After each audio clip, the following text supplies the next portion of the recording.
आप लोगों ने कथा सुनी होगी कि पितरों के देवता आर्यमा जो कौए पर बैठते हैं और कौए पर बैठकर 16 श्राद्ध में 16 दिन आर्यमा स्वामी पितरों को पितृलोक चंद्रलोक से ऊपर पितृलोक से लेकर निकलते हैं। जैसे आपके यहाँ चतुर्थी का श्राद्ध है तो चतुर्थी के श्राद्ध वाले दिन जितने भी चतुर्थी के श्राद्ध वाले हैं सब जगह पर पितरों को भेजते हैं, उनकी छतों पर छोड़कर आते हैं।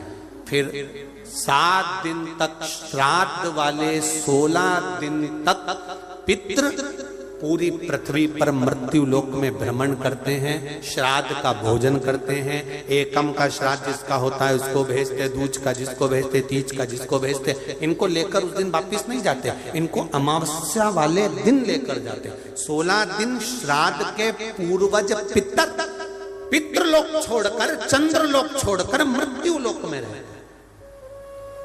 भ्रमण करते रहते।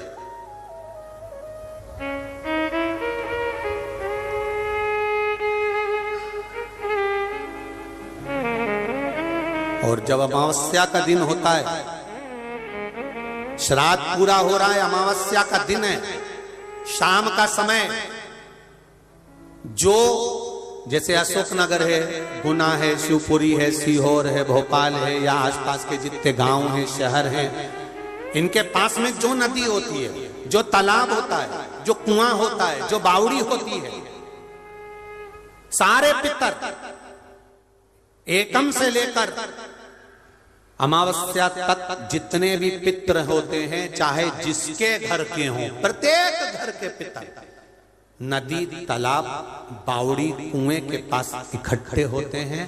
क्योंकि पितर 16 दिन भोजन ग्रहण करने के बाद अमावस्या के दिन पानी पीने के लिए गांव की बावड़ी, तालाब, कुआं, नदी पर जाते हैं और वहां पानी का आचमन कर कर हाथ में जल लेते हैं। आर्यमा स्वामी कहते हैं कि जिसने आपको भोजन कराया है, जिसने आपको आमंत्रित करा है, जिसने आपको बुलाकर सम्मान दिया है, आप अपने पुण्य उनके खाते में दीजिए। तो पितर हाथ में जल लेकर उनका नाम लेकर कि मेरे मंझले बेटे ने, कि मेरे बड़े बेटे ने, कि मेरे छोटे बेटे ने, कि मेरे चौथे बेटे ने, कि मेरी बेटी ने, कि मेरे उसने भोजन कराया, उनका नाम लेकर पितर जल छोड़ देते हैं। तो साल भर उसके यहाँ भंडार भरा रहता है और वो उन्नति की ओर बढ़ता है। इसलिए सनातन हिंदू धर्म में नियम है कि 16 श्राद्ध के 16 दिन पूरे हो और अमावस्या का दिन हो, आपने ब्राह्मण को भोजन कराया ना कराया, आपने पिंडदान करा ना करा, आपने तर्पण करा कि न करा, आपने किसी को एक अंश भी किसी को दिया कि नहीं दिया, आपने गाय को रोटी दी कि नहीं दी, आपने कौवे को कागल दिया कि नहीं दिया, आपने स्वान को भोजन दिया कि नहीं दिया। पर एक काम जरूर करो कि अमावस्या के दिन शाम के समय तुम्हारे नगर में, मोहल्ले में, गांव में, खेड़े में जो नदी हो या तालाब हो या बावड़ी हो या कुआं हो, कोई भी एक जगह पर जाकर एक घी का दीप अवश्य लगाना चाहिए अपने पूर्वजों के नाम से। तो पूर्वजों को वो जो दिया की रोशनी होती है ना, वो दिए की रोशनी को पाकर पितर पूरी रात्रि भर भ्रमण, इसलिए कहते हैं ना दूसरे दिन देवी जी बैठने वाली रहती है, इसलिए कहते हैं अमावस्या की रात्रि बड़ी भारी होती है। क्यों कहते हैं? क्योंकि पितर सब इस मृत्यु लोक से चंद्रलोक होते हुए पितृलोक जाते हैं। तो जो दिया जलाता है उसके पूर्वजों को प्रकाश, रोशनी और राह मिलती है। तो उसकी जिंदगी में कितनी भी उलझन चल रही होती है, कितना भी काम अटक रहा होता है, कोर्ट में केस भी चल रहा होता है, या कितनी बड़ी भी बीमारी हो रही होती है, अगर वो अमावस्या के दिन शाम के समय दिया लगा देता है नदी के घाट पर या तालाब या बावड़ी या कुएं के घाट पर, तो उसकी जिंदगी में जितनी अटकलें आती हैं वो सारी समाप्त हो जाती हैं और रास्ता मिल जाता है। इसलिए अमावस्या के दिन का महत्व है। लगाइए आप। श्राद्ध पक्ष की अमावस्या के दिन शाम के समय दिया नदी, तालाब, बावड़ी या कुआं कहीं भी एक जगह पर जाकर अपने पूर्वजों का स्मरण कर कर सिर पे माताओं से निवेदन है पल्लू रखकर, जिससे पूर्वजों का आशीर्वाद बना रहे। और पुरुष वर्ग अगर साथ में जा रहे हों तो धोख लगाकर प्रणाम कर कर, झोली पसार कर प्रणाम करना कि मेरे पितर, जब दिया लगाओ तो झोली पसार कर प्रणाम करो, मेरे पितर मेरे घर में खूब भंडार भर कर जाना, ऐसी कृपा करना और उनको कहकर जाइए। आज रहनी के साथ में वही हुआ।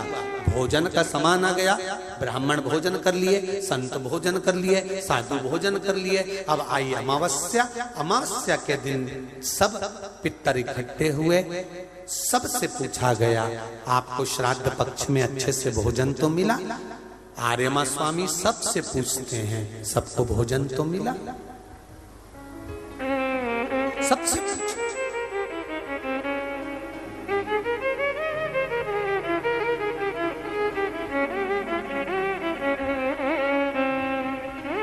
सबने हाथ ऊंचे कर कर कहा, आर्यमा स्वामी हम पितरों को अपने अपने घर में भरपेट भोजन मिला, पर रहनी के माता पिता की आंख से आंसू बह रहे थे।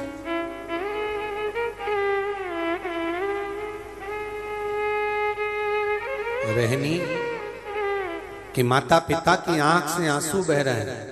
रहनी के माता पिता रो रहे थे तो पूछा, पितरों के स्वामी आर्यमा ने, क्या बात है आप रो रहे हो?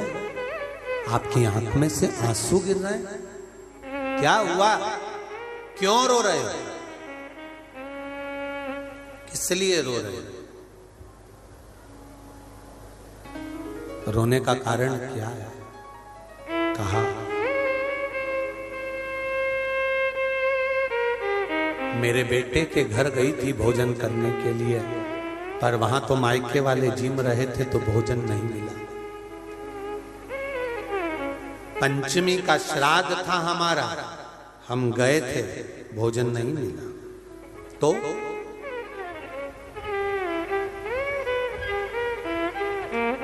श्राद्ध पक्ष में पितरों को छोड़ा जाता है, भोजन मिला तो ठीक है, नहीं मिला पितर चले जाते हैं।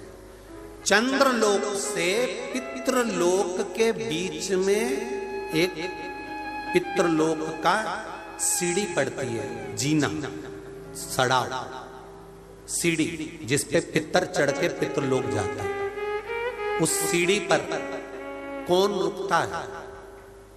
उस सीढ़ी पर पितृलोक में जाते समय कौन रुकता है? तर्पण शिव महापुराण की कथा कर रही है कि पंचमी का श्राद्ध था, पितर आए पर आपके यहां पर उनको भोजन नहीं मिला, वो पंचमी के दिन का श्राद्ध नहीं जीम पाए, चले गए। पितृलोक की सीढ़ी पर जाकर बैठ जाते हैं।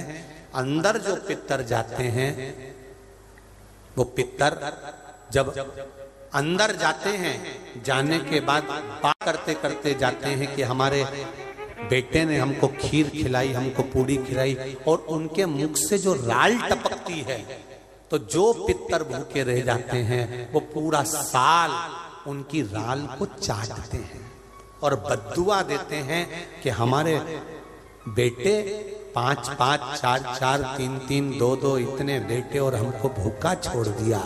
तो वो बद्दुआ देते हैं, जिसके कारण बस पितृदोष होता है। और फिर ब्राह्मण देवता कहते हैं कि ये पितृदोष हो गया। पितृदोष क्यों हुआ? क्योंकि वो भूखे रहे। इसीलिए तो ये तर्पण शिव महापुराण की कथा के बाद जितने लोग कथा सुन रहे हैं, आप भोजन कराएं ना कराएं, पर आपके पूर्वजों के लिए, आपके पितरों के लिए, आपके आहूतों के लिए, आपके वासुकों के लिए, जो अधोगति में मर गए उनके लिए, कुबेरेश्वर धाम सीहोर में अमावस्या के दिन सुबह से शाम तक प्रसाद रहे। केवल उनके कि ये जीव की गति हो जाए। जितने सुन रहे हैं, भूल से भी अगर ने भोजन नहीं कराया तो उनको गति प्राप्त हो, कैसे भी उनको मिल जाए, उनको प्राप्त हो।